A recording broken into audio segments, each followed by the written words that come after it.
there's this frustrating spot I'm finding myself in right now. And that is that there's this old Aaron version of me that makes like videos every single week on YouTube, that has like to stay consistent to that, because that's what's helped me build everything that I have in my life. Like back in 2017, when I was working that 9-to-5 job I hated, I then made the choice to go daily on YouTube, and then my whole entire life transformed within months of me committing to my vision, me committing to me being this ideal version of me.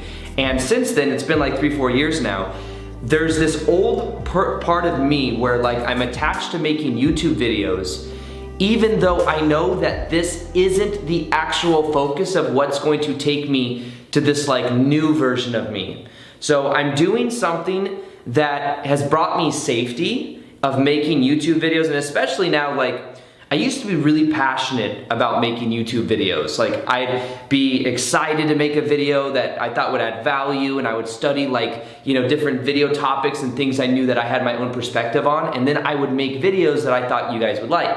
But then what happens is as things grew, and as there's like more and more people getting brought into the channel, more and more views and all that stuff, there's like this internal pressure that was created on me where I'm like, I have to continually reinvent myself. And then it turns into like this thing where I'm always trying to come up with new topics and new videos. And it's like I've made 2,000 videos on YouTube. Like no joke, 2,000 videos on YouTube. How many more topics can I come up with?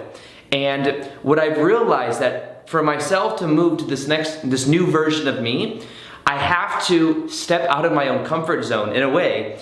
I don't really like that. When you say step out of your own comfort zone, the thing I don't like about that is it is kind of true. In order for me to expand my sense of self, of who I am, of being the YouTuber that's making like 3 videos a week, doing something new is gonna help me redefine myself. And that new thing for me is doing live events.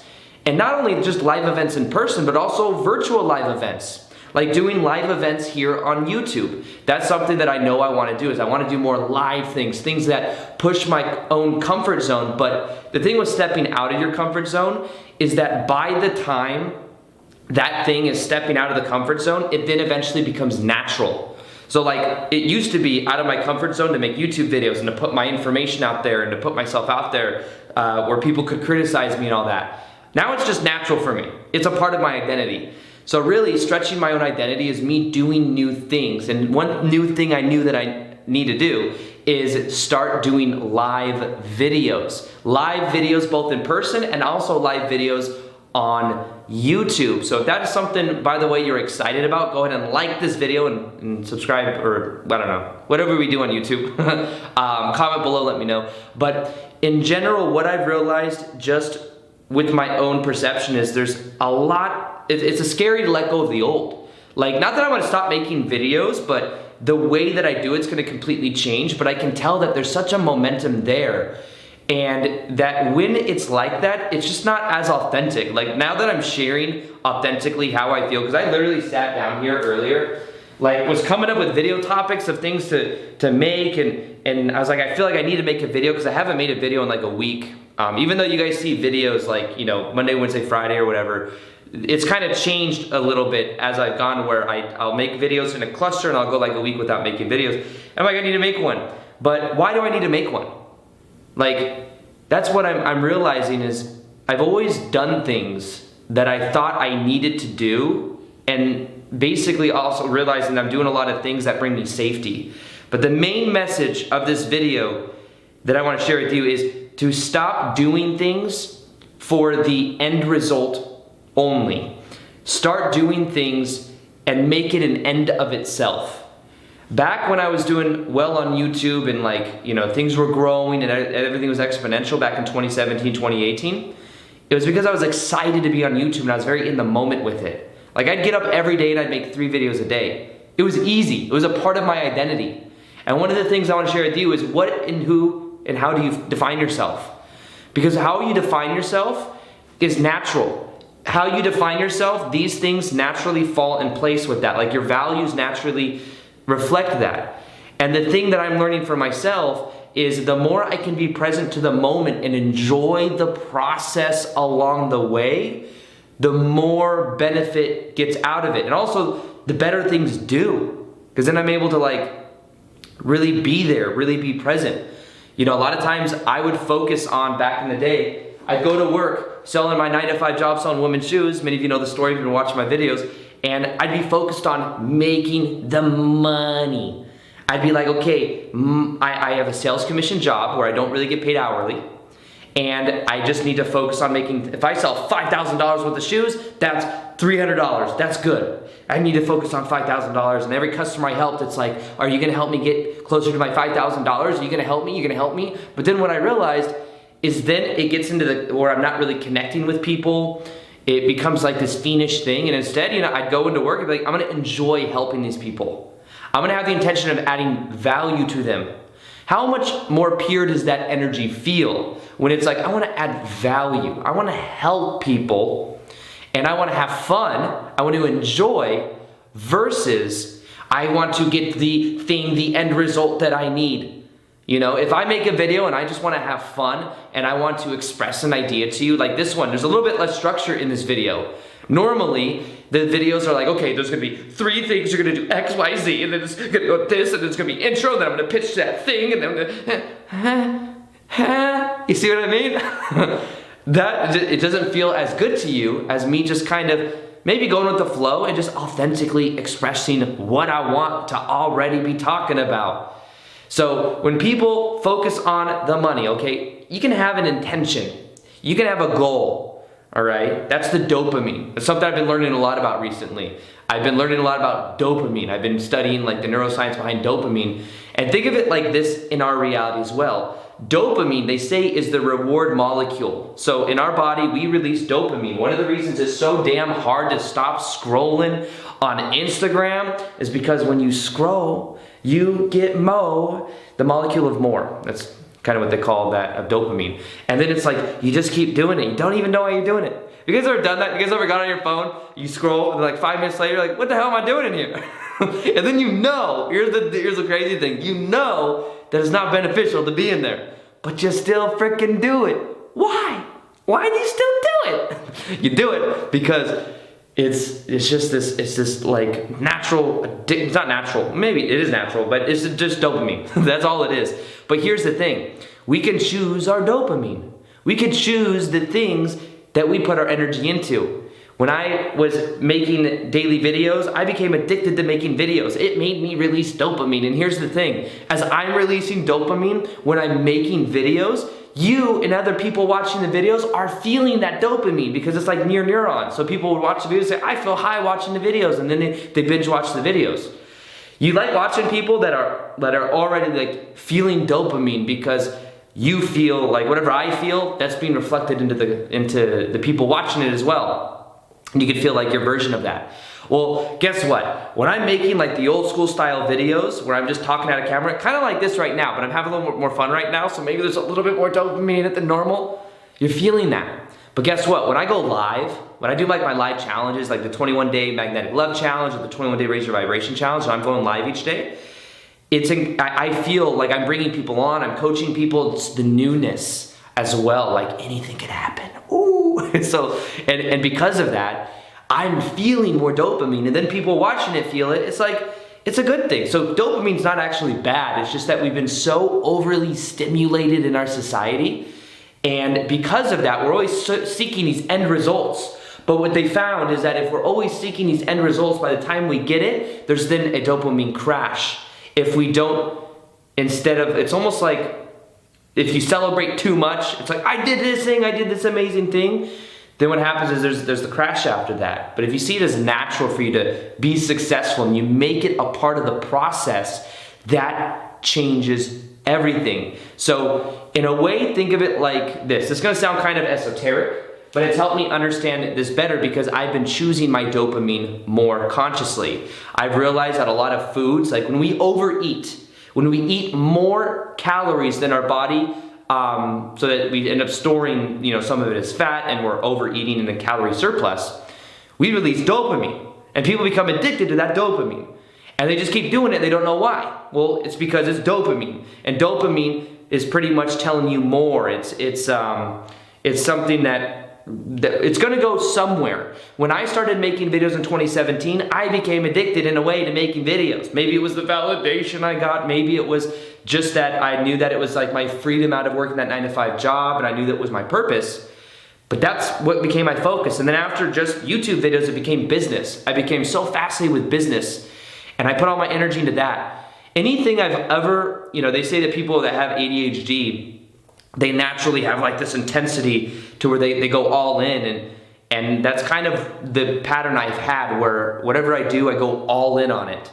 And that's something that I've noticed is like, your dopamine, you're gonna release dopamine regardless, but you'll release dopamine when you're playing video games. You release dopamine when you're watching Game of Thrones, which I watched recently. I binged that shit in a month and a half. Before that, it was Vikings, okay? And it was like, I could just tell that I was addicted to that dopamine. I was like, what's on the next video? What's gonna happen to this? The ending of Game of Thrones sucked, but that was like part of it. Led me, every episode before that led me to the crash ending of Game of Thrones, which had all this potential, and then it just, that's what happened. I don't know, that was my own, I guess it's my own opinion. I just wanted to really get out. But dopamine is something we gonna use regardless. One thing I do is I do a cold plunge every morning. If you follow me on Instagram at AaronDoughty44, you will see that there I post pretty much every day my accountability photo of me getting into that cold plunge. It's a little freezer that's been jerry-rigged. I get into that thing, and then after that feeling of, I guess you could say pain, but like a minute or two of being in there, I release more dopamine for 2.5 hours. And because of that, that's when I'm doing my focus stuff. That's what I'm doing this right now. So the reason that I'm sharing with this you is choose your damn dopamine. Choose your damn dopamine and do things. So it's a mixture of these two things. It's choosing your dopamine and realizing that whatever you're focusing on, you are inviting more of it into your life. And okay, the esoteric thing I wanted to share with you, I'll share it with you in a second, but it's realizing that, because that is what's going to, in a way, it's kind of like the carrot on a stick, but you don't celebrate once you get the carrot. You kind of take a nibble and then you let it go and you keep going for it, but you also enjoy the process along the way.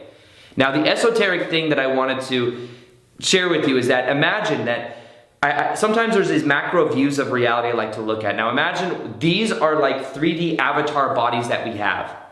And we are eternal spiritual beings having temporary human experiences.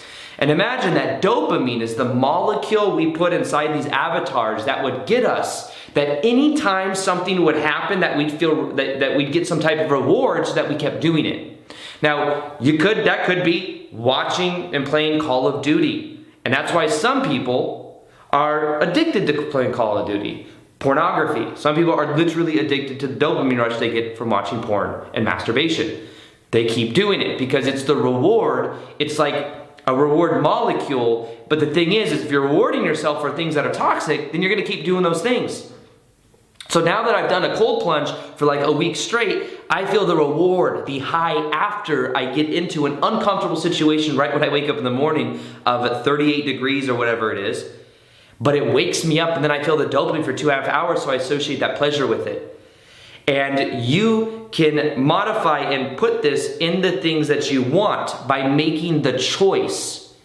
Like getting on your phone is a choice, but sometimes it becomes an autopilot choice, and then you're an hour and a half deep inside of Instagram algorithm, and you don't know why it's so hard to stop doing it. But if you were to take that energy back and then put it into you living your dream life, your life would change. Once I became, in a way, the dopamine started coming from me making YouTube videos, it caused this momentum to where I was then able to shift into my dream life. And the thing with this though is you don't want to let it use you. So there's this balance of using dopamine. Most people are, first off, they're not picking and choosing their dopamine wisely. So they may be addicted to porn, they may be addicted to video games, they may be addicted to sex, they may be addicted to these different things. And because of that, they're draining their life force energy. They're already using their dopamine. So how would they have dopamine to use towards their vision, towards their purpose, because it's already being completely drained through these other activities? So one of the things you first off want to do is become aware of where you're putting your dopamine. Secondly, once you become aware of what that is, you want to become aware of and eliminating different aspects of it so that you have more energy to put in your vision. You can make, this can be really easy for you to like live your dream life and to start that path. Once you start doing it, it's somewhat challenging for a week or two, and then it gets easier and easier and easier because you start feeling the pleasure, the reward that you get from it. They say that dopamine is the reward hormone, or the molecule, the reward molecule. It's more so the anticipation molecule. We're anticipating things, and we always want more. And even me, I moved to Austin, got this awesome house, then in the middle of downtown, perfect location, but then I realized I actually want to be more in nature. So then from there, for 3 months, I then got into this house, now I'm in a new house, and I'm renting out that house, and it's like, I realized that I'm always wanting more. Just my garage just got taken care of, so now I have this gym, and it's like, what is next? What's next? What's next? I'm anticipating the new. Instead of getting lost with that, the key is to be here and now. Here and now. It's riding the razor's edge of the dopamine, realizing, yes, what is my vision for the future? I know that when I'm making live videos that are an end of itself, that I'm enjoying doing, that I'm enjoying the process, it won't feel hard for me to make YouTube videos because I'll be enjoying it. And I'll be releasing dopamine, feeling great, and then I'm gonna get, not addicted, but I'm gonna end up wanting to do more and more of these all the time. When I did the 21-day Magnetic Love Challenge, I went live 21 days in a row for an hour and a half a day, brought on people. But after I got into the habit of it, guess what? I enjoyed doing it, I craved doing it. And if you haven't joined the 21-day Magnetic Love Challenge, by the way, you can click the link below or go to airandaddy.com/love. 21 days, removing love blocks and becoming the most ideal version of you. Anyways, so these are different ways that we can look at our own sense of like power, of realizing that we can use dopamine consciously towards our goals and desires, or dopamine can use us. The choice is ours. And the choice is something that we can make from a sense of awareness and not get lost in it. But the other part of this video that is just so important is doing things and making it an end of itself. I'm making this video right now, not because of the views it's gonna get me, because honestly, this video probably won't get a lot of views. It's like, I didn't focus, purely on the algorithm and what it wants and all this stuff, but I'm starting to lay a new foundation where I do and make the videos that I wanna make, that I go live soon. We're gonna be doing that, and it's like a new way of me wiring in like a new sense of my own energy and how I prefer to be in reality, because I'm realizing everything is a story. If I tell myself the story, the belief, we're all lost, kind of stuck in our own belief systems. I'm realizing I believe that I'm the YouTuber, this is what I have to do, and if I'm feeling all this pressure, then guess what? It's not gonna be as good as if it's just more authentic, it's free, and it's something that I'm like actually passionate about doing. So make things an end of itself. Instead of focusing on the money, realize money is a side effect of you doing and being who you're meant to be, and of the value that you can maybe give in the world too. Like that's how the abundance, the value system works of money, because money is just a reflection of that. But when you stop focusing on the money, then you can allow it to come. When you stop focused on the views, then you can allow it to come. So make things an end of itself and realize that the way these avatars are set up is anything we do consistently that we start to get some type of payoff from, some type of like pleasure, reward from, we continue to do. And you can change those addictions or whatever you call it by eliminating it and then putting that energy into something else that's actually going to progress your own reality of what you want, your dream reality, living in that reality right now. So if you guys want those live videos and are excited about those, like this video, comment below, let me know. Other than that, I hope you guys enjoyed this more raw, authentic, vulnerable video that's not like optimized for views, but guess what? I'm doing what the fuck I want to do, okay? And anyways, I'll talk to you guys later. Peace, much love, and namaste.